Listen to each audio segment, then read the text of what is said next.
Hello everyone, this is Gage from Gondorian Smith, and today I'm going to be bringing you guys another Third Age Reforged online multiplayer battle replay. And this one is a special 4 versus 4 evil versus evil. We've actually got a rebellion going on now against Sauron. There are 4 rebelling armies of goblins from the Misty Mountains facing off against 4 armies sent by Sauron to quell this rebellion going on here, and I actually think this would be kind of a fun one to do as an actual series. However, unfortunately, I did have to change the unit size from huge to large because with a 4v4, with the only factions being ones that heavily rely on numbers, it got very, very laggy, and I actually did have to change some of the graphic settings on this. On it for this particular replay, but I actually do have a lot of really nice replays that I will be uploading shortly, and I would like to apologize for not uploading very recently, and that is because I was once again in the process of moving, and in the process of moving I actually lost my microphone, so I couldn't even really make a video explaining why I'm not making videos, because I didn't have a microphone to actually say anything in it, but thankfully I do have it back now, so I will be able to go back to uploading regularly. So without any further ado, we can go ahead and go into the army compositions, beginning with my own. I actually really have enjoyed playing Mordor in pitch battles recently, so that is why I'm going to be playing as of them today. And whenever I play Mordor in a pitch battle, I tend to go very, very cavalry focused and cavalry heavy.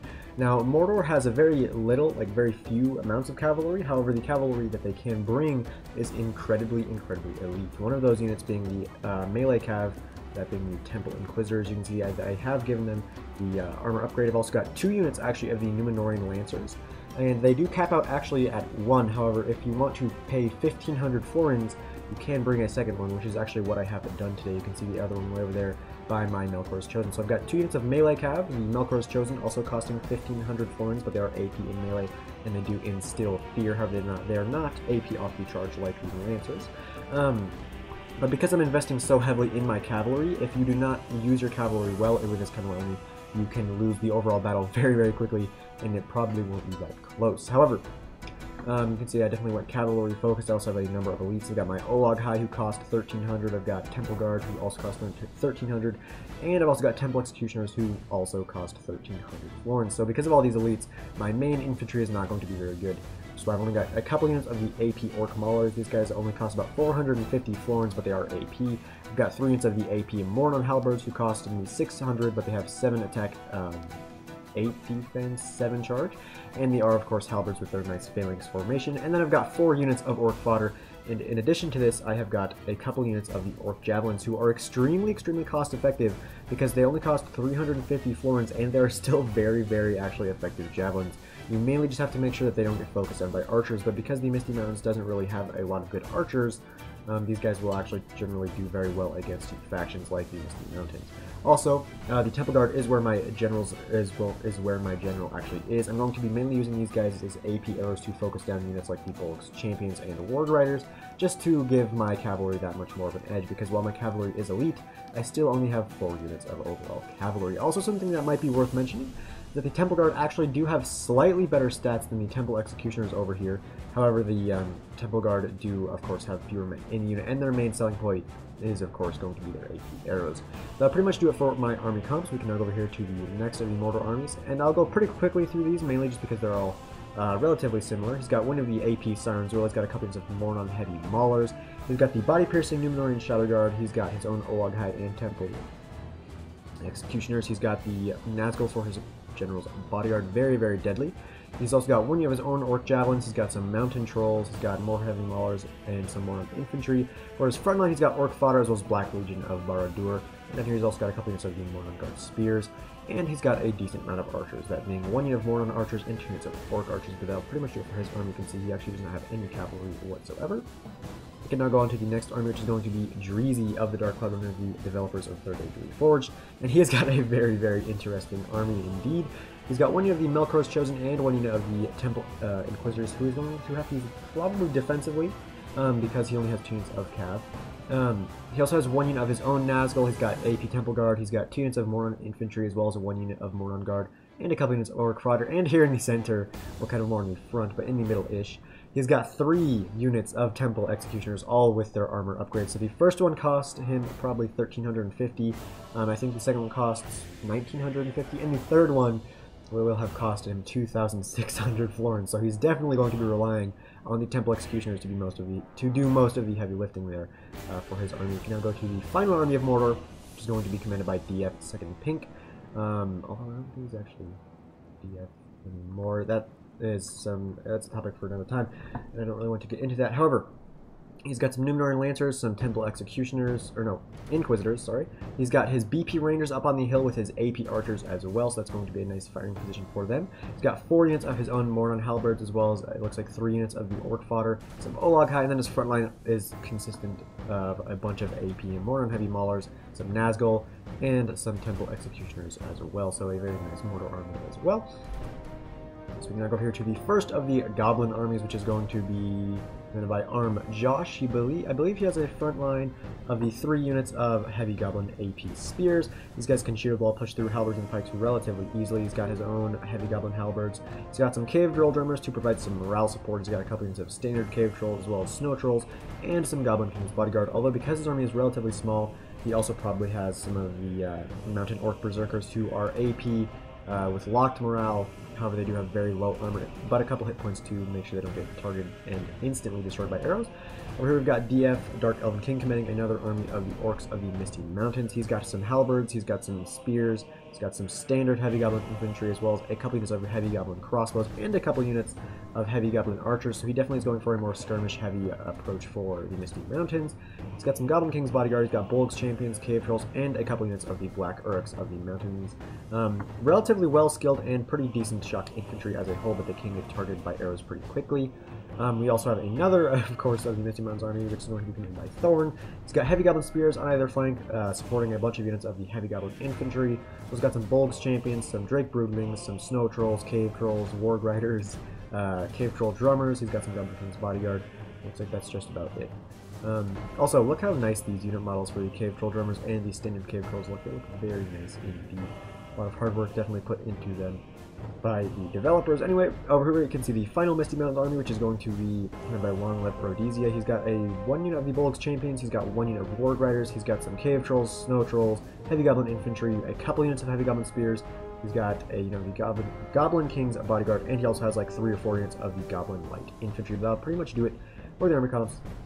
So we can go ahead and get into the replay itself. And also something I should mention is that 13,000 frames for a 4v4 is not super common, but because the Misty Mountains will probably 9 out of 10 times rush you, that is actually why the army comps, or that is actually why the frames are so few. I actually see some Blackback Mountain Berserkers coming out of hiding now from Thorn. He's going to be rushing straight for Colton 37, who is a relatively newer player, which is always nice to see. It's always good to see new players join the Reforged game in general. And you can see Dreezy of the Dark Cloud is going to be coming over this way to try to support his ally here, because his army is very small, and it is much more, I think, of a supporting type army, with those 3 units of Temple Executioners. But yeah, it looks like it's just going to be a rush, at least from Thorn at the moment. It looks like down there Long-Lived Rhodesia is also rushing towards myself. You can see my cavalry going about the wings there. And I am actually going to send forward a unit of my Lancers up this way, because I saw that Thorn and I believe Dark Elven King are making their way over here towards Colton. And he is being supported by Dreezy, but still, because of how small Dreezy's army, Colton may struggle very quickly, or may start to struggle pretty quickly here, which is why I'm going to try to get a nice rear charge with my AP Lancers into the back of these Heavy Goblin Spears. It should do pretty well, but I definitely need to pull these guys out of here before leaving them there for too long, because all spears are going to do good in prolonged melee against cavalry. You can see the Heavy Goblin Spears actually shaken, but honestly that's probably not a good idea by me, because I did take a number of losses. Over here there's Warg Riders fighting against 2 units of my own cavalry, so while the Warg Riders are definitely good anti-cav units, against both Temple Inquisitors and Numenorean Lancers, these Wargs will definitely lose. But that is why Long-Lived Rhodesia is going to try to rush, because he knows he needs to rush and just try to break through my infantry before my cavalry does too much damage. I've got my Orc Fodder here in the front, going to take some horrendous charges by trolls of all sorts, but that's fine because that's basically what they're there for. I've got my Temple Executioners there in the center to provide some support, and I definitely want to try to take out those Bolgs Champions as quickly as possible, because they are definitely deadly. Over here you can see Arm Josh is bringing forward more of his stuff. He's actually got a unit of Warg Skirmishers there as well. as a bunch of Goblin infantry is going to be pulling forward now with some Snugga skirmishers as well. And it looks like Dark Elven King is making his way over to the fight as well. He will be going up against mostly Dreezy's forces, I would assume. You can see Dreezy's Melkor's Chosen actually thinking about routing for a second there after fighting against the Bolg's Champions and Drake Rubens. Yeah, there's some Mounted Orc Berserkers. Those guys are very, very good, mainly because of their locked morale. And here you can see the Heavy Goblin Spirits just pushing through these poor Orc fodder. Not a good fight, not a good fight at all. Unfortunately, you can't actually do the same thing like in an actual multiplayer battle where you can see where your own troops are and where the enemy troops are. So it's going to be a little bit chaotic at times because you won't really know quite who's fighting who. But still, it's going to be a very cool battle nevertheless, and it was very close as well, so that's always nice. But yeah, now that there's only the Melkor, or the Bolg's Champions, wherever they are, I actually am going to be very free to use my cavalry to just charge constantly. You can see already those Heavy Goblin infantry routing. Here in the center though, I am definitely getting pushed through here. That's mainly due to the trolls and stuff like that, which is why I've also got my Temple Executioners here in the center to try to hold the line. Yeah, definitely where the... I've actually got my Olag High, yes, fighting Olag High against Snow Trolls and Cave Trolls, so troll on troll action here.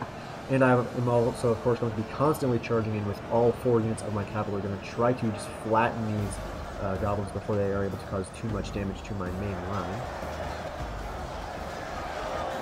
Ooh, I just love those Olag High, they look so nice. Yeah, so just really, really a chaotic battle so far.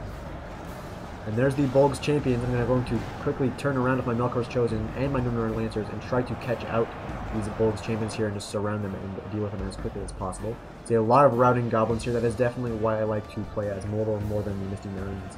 Because while they both have low morale, the forces of Mordor do have slightly better morale than the orcs or than the goblins of the mountains. Here my Temple Executioners is going to be butchering their way through those goblin-like infantry.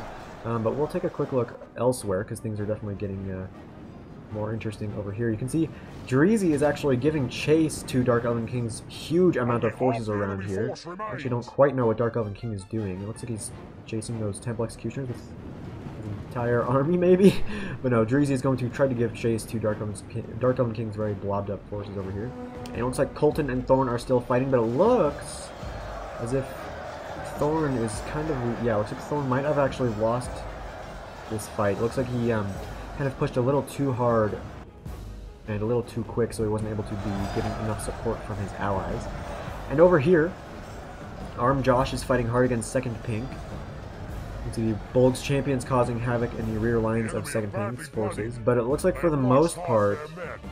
Oh, gonna get laggy here as more forces decide to clash. But it's still pretty even. There's still lots of goblins and still lots of Mordor forces. And especially you can see as a lot of Second Pink's forces rout, things are going to get closer over here between him and Arm Josh. You can see he's also got... Arm Josh has some javelins over there on that flank. Well, some more ward skirmishers. They're definitely looking close, but also with the fact that Second Pink has got Numenor and Shadow Guard and Temple Guard up here, he's definitely going to be able to cause a lot of damage with his arrows. However, his Temple Guard are currently getting attacked by some Snugga skirmishers, so it may stop these guys from firing for a time. I mean, the Temple Guard will definitely win the melee fight, but it will stop those AP arrows from firing, at least for the time. And over here, looks like things... Yeah, so...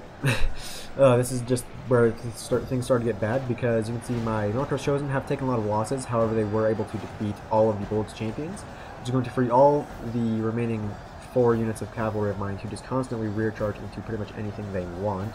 However, at this point it's mainly spears, so I do have to be careful of rushing them into spears and leaving them in melee.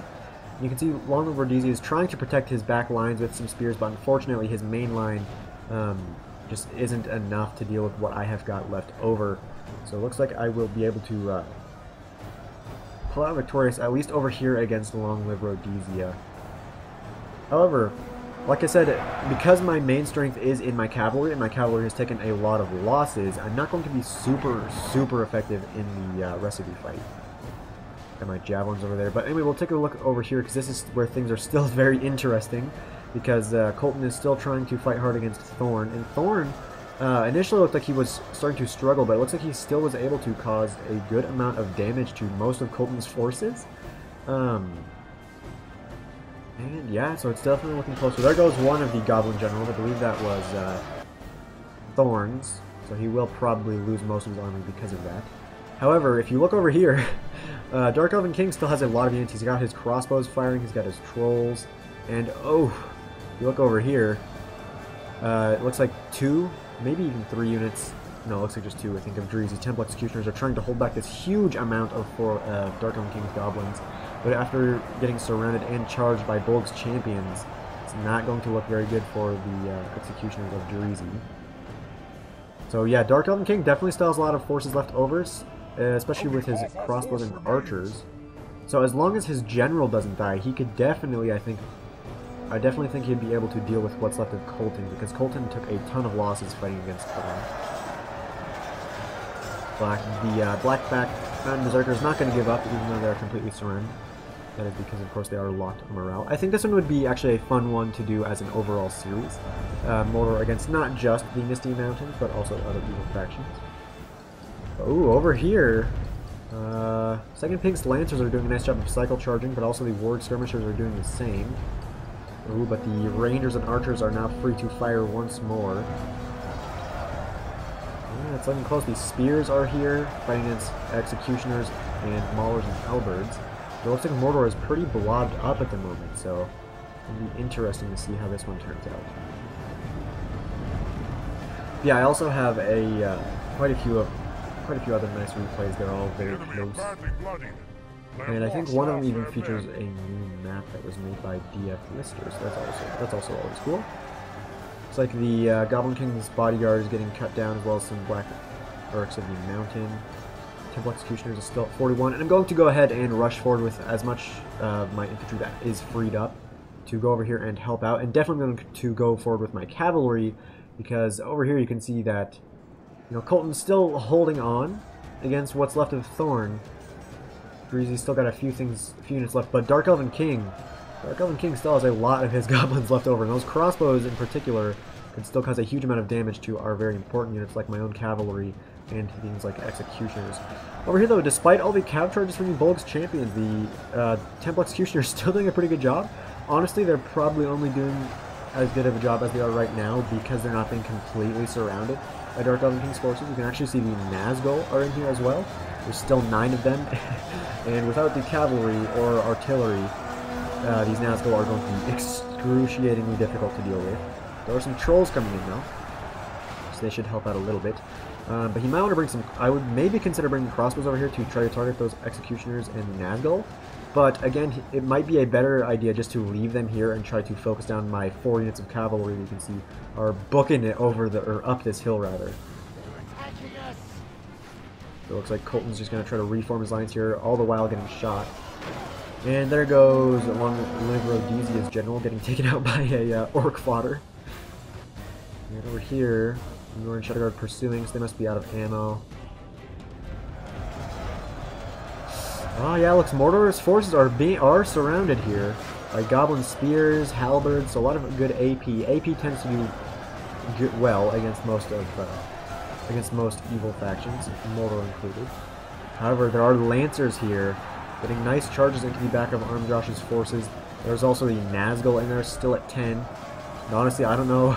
The Nazgul, when supported like this, can just do obscene amounts of damage.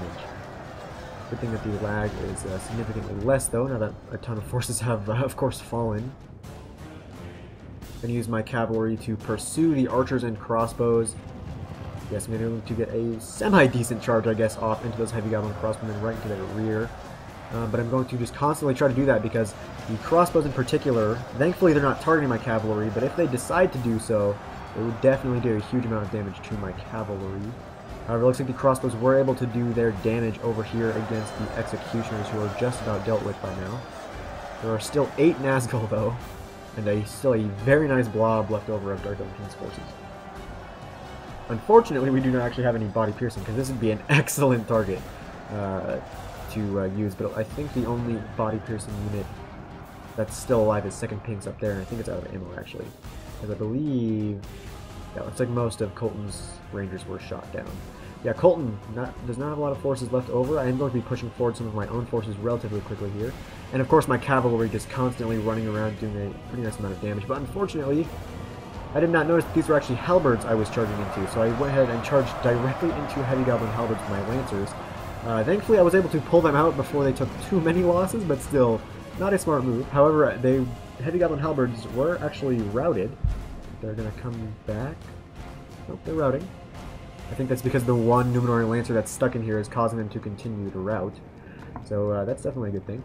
And yeah, the fear instilling of the Melkor's Chosen is going to be very nice.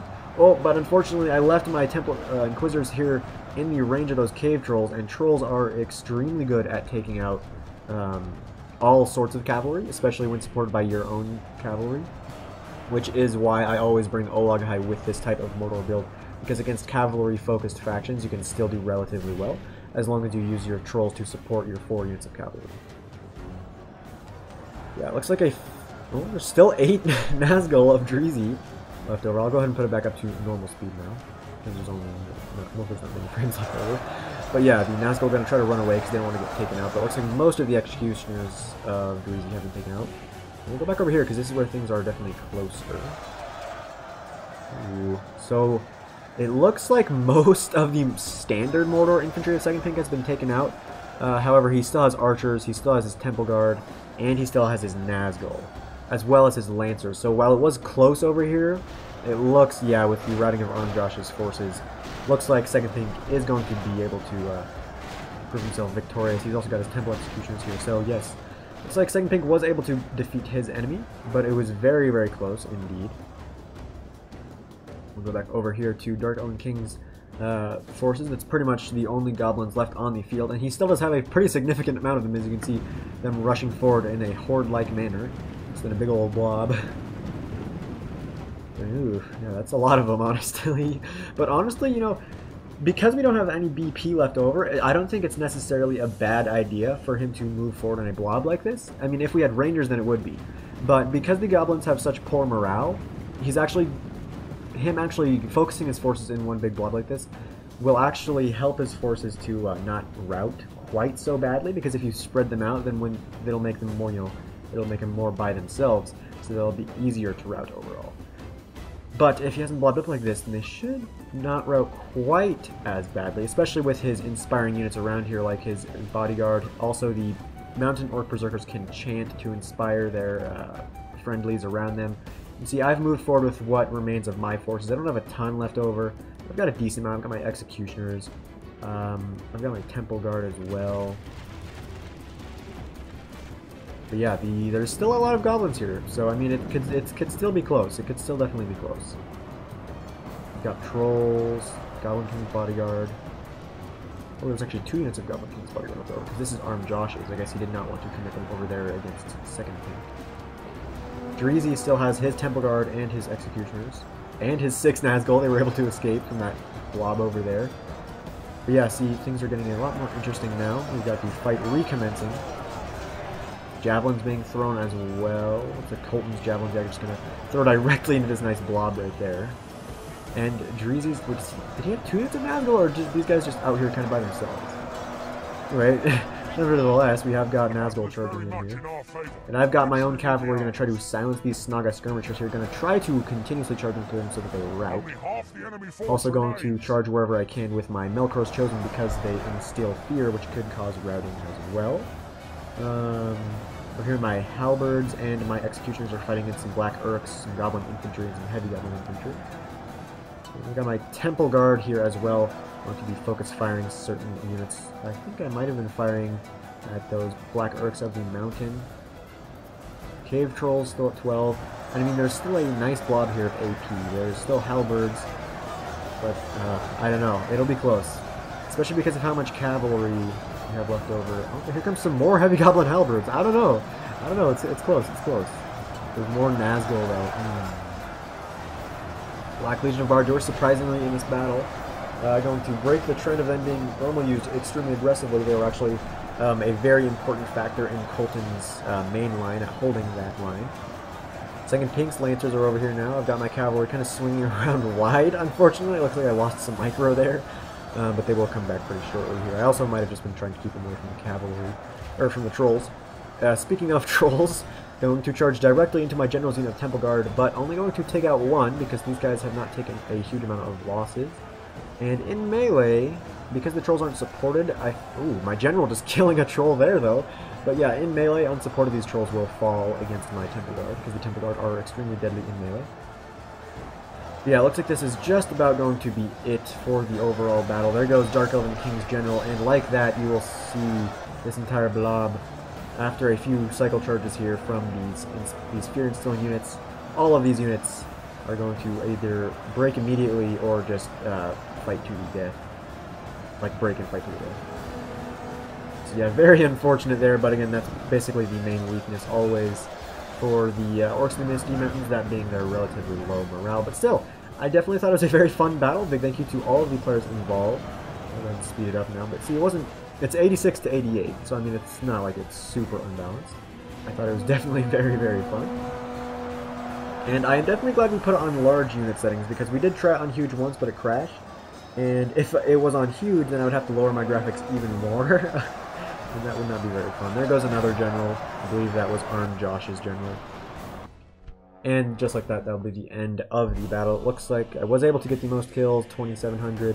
Colton getting a nice amount of kills. Dreezy actually did do surprisingly well, honestly. I didn't think he would do super great because of his very interesting army. But he actually did not do bad for himself, not at all. And Second Pink also did good. And the most kills for the other team went to Thorn with 1,900, followed by Armed Josh, followed by Dark Elven King, followed by Long Live Rhodesia. We can take a quick look at the exact kills. My Temple Guard only getting 51 kills, but again, they were mainly just focus firing, units like Bolg's Champions and other things like that, and they weren't ever really in melee. But all of my cavalry, you can see, doing extremely well. The Inquisitors getting 298, the Lancers getting 272 and 313. My Melkor's Chosen got 303. Olag High did well, but they were all killed. My Orc Fodder didn't do too good. My Javelins did alright. My Halberds, surprisingly, did also pretty good for themselves. My Executioners got 204 kills, and only took 7 losses in the process. My Maulers also did well. Colton, the most kills for him, looks like went to his Numenorean Shadow Guard, unsurprisingly, with their body-piercing arrows, getting 200 kills. Although a number of his other units got 100 kills, or above that. How did his Black Legion do? 100 and... yeah, 100, 1943. So this one didn't do too good, but the other one definitely did well for itself. Dreezy, a very small army, but his Nazgul getting 144 kills. His Temple Guard didn't do bad. His Executioners did kind of spotty. This one didn't do great, but the other two did very well for themselves. His Moran Infantry got a surprising amount of kills as well. And Second Pink, it looks like the most kills for his army went to the Shadow Guard, followed by the Lancers and Executioners. His Temple Guard also got 101 kills. But yes, this one was a very fun battle. I hope you guys did enjoy it, and I hope you guys are looking forward to the other battles that I have coming. I've got some real nice, and I've got another really close 3v3. I've got a nice 2v2 on a new map made by DF Wister. So I hope you guys did enjoy this one. If you did, comment, like, and subscribe. If you did not, just tell me what I did wrong, and I'll be sure to fix it for the next video. So farewell wherever you fare, till your eyes receive you, at your journey's end.